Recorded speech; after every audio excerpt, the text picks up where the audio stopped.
Талаас ярихгүй. За манайд гол сахиус нэг мал Балтан лам сахиустай. Шүтээ 21 дэрхтэй, ногоон дэрх бурхан багш олсоод шүтээ нэг бурхан багш ногоон дэрх лам сахиустай. Агуулсан цагаасаа ингэж явж ирсэндээ лам сахиус маань яг сар болгоны битүү болгонд ордог. Жилдээ намрын ихэнх сарын шинийн 3-аас 10-ны хооронд нэг өдрөд огтод одоо их томоор нь одоо хордогт. Их төвцөн өдөр болгож хордог. Дацангийн гол шүтээнд Балтан лам бурхан юм. Төвдийн их сэтгэгч банчин санамд авах хэмээх лам буддын гүн ухааныг өөрийн үзэл онолоор тайлбарласан тусгай урсгалд гаргасан байдаг. Төвдөд энэхүү буддын гүн ухааны урсгал чиглэл нь нэлээд их дэлгэрч байсан. Энэхүү банчин санамд авгийн гүн ухааны урсгал чиглэл бүхий сургаал номлын дацан сургуулийг 8 дугаар богд Жавдандам хотод Монгол оронд гунгаа чойлон дацан нэртэйгээр байгуулжээ. Тэр цагаас хойш Монголд гунгаа чойлон дацанд энэхүү чиглэлийн гүн ухааны сургаал номлыг айлдаж ирсэн байна.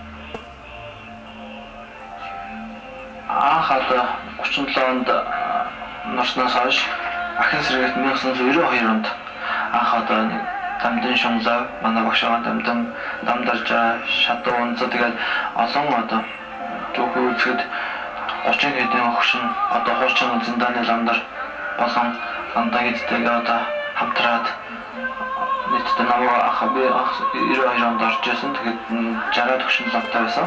15 шинээр хүүхэд аваад 92 онд үүсэж байгуулагдаад шинэ дэд сургуулийн нэг танхимд анх үүсэж ирсэн. Ахис хэрэгтэй.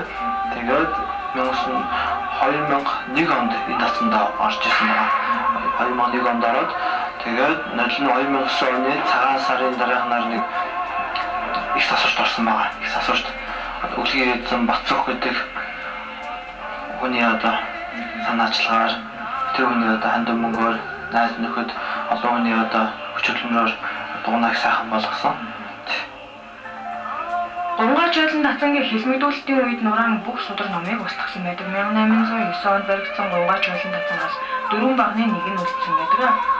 Одоо тэр багныг сүсгэлтэн олон хүслийн мод хэмээн нэрлэж түүнд хүслээ шивнэн сүсгэлдэг үлээ. Тэр хэлмэгдүүлэлтийн үеийн бас гунгаа чойлон дацангийн талаар ярихгүй юу? За тэр гунгаа чойлон дацан гэлтгүү одоо Монгол улстай яриад одоо нийт хамранд одоо маасаас ганц үлдсэн хүмүүс энэ баг байгаа. Хүмүүс тойрдог одоо хүслийн мод гэж нэр өгөөд байгаа. Баг нь Маацангийн голын 4 багны багын урд баг нь үлдсэн гэдэг. Энэ болохоор яаж үлдсэн бэ гэвэл бас тохой. За дээр манай нохол оруулж ирсэн нэг айлууд байсан байгаа. Тэндээс нэг хүн надтай уулзаад энэ баг нь энэ хэдийг нурааж авт манай аав оролцож байсан гэлээ гэсэн. За ямар учир манай аав тэр Монгол цэргүүдэд удирдах ирсэн хүн байгаа маа. Япон цэргүүд Японд дарааны тушаалаар тэгээд хойд нурах болсон. Нохонд нурахд нэг өдөр нураажгүй шүү дээ. Тохой одоо нэг зүүдэнд үт юм өөрт нь нэг совин мэдгээд ямар нэгэн байдлаар нурааж болмооргүй нурахд хэцүү санагдсан. Тэгээд нэг арга сүүлчлээд энэ багныг үлдээсэн гэдэг юм лээ.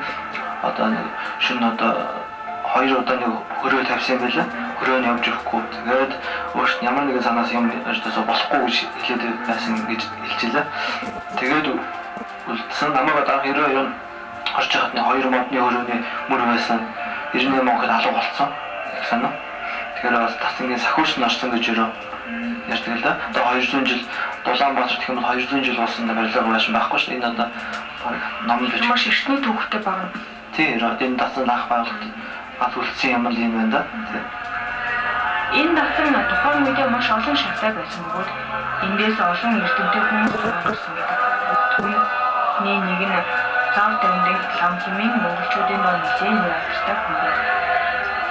8 дугаар богдч гэсэн гунгаа чойлон хийлэг гавжийн дамжаа болж байсан гэдэг. Их цаг их гүн ухааны урсгал чиглэл гончин сонин давгийн ийм сургууль байгуулагдсанаар төвдөд гол ямар шүтэнүүд байдаг яг л тэр хэвээр нь Монгол залуучууд авчирсан гэдэг. Одоо ихнээ ламтай үйл ажиллагаа явуулж байгаа яг ямар хурал номыг бас хурж ийм талаар бас зөвхөн тайлбарлах. За одоо Маацангийн шунлаа зам гүн зам гэж шунлаа зам тэр гүн зам байгаа.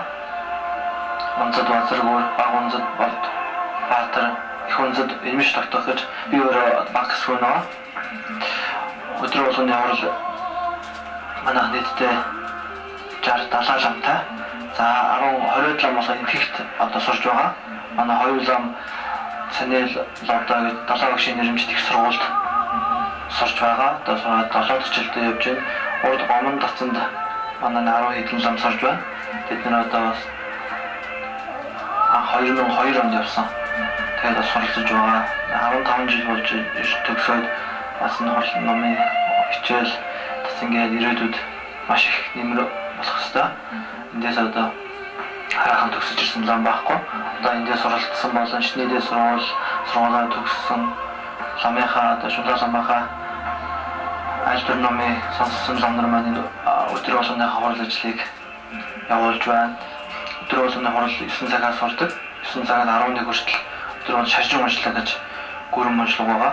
11-ээс чойрынхаа номыг үзэндээ чойрын номыг үзээд өдөөс хойш 4 цаг хүртэл үзэж байгаа. Өглөөний уншлага явж байна. Шинийн 8 одоо төв мандал сурж байгаа. Шинийн 15 доод дува гэж манайд ингээ гол одоо хордог ном байгаа. Ширчин доо хомогшоос гол айлтур номыг хордог. За 25-нд Синдом гэж ном хордог. Одоо өдөр болгоны хурал дээр нэмж тэгээд битүүр сар болгоны битүүндээ Балтан лам сахуусаа тагтдаг тийм одоо уламжлалтай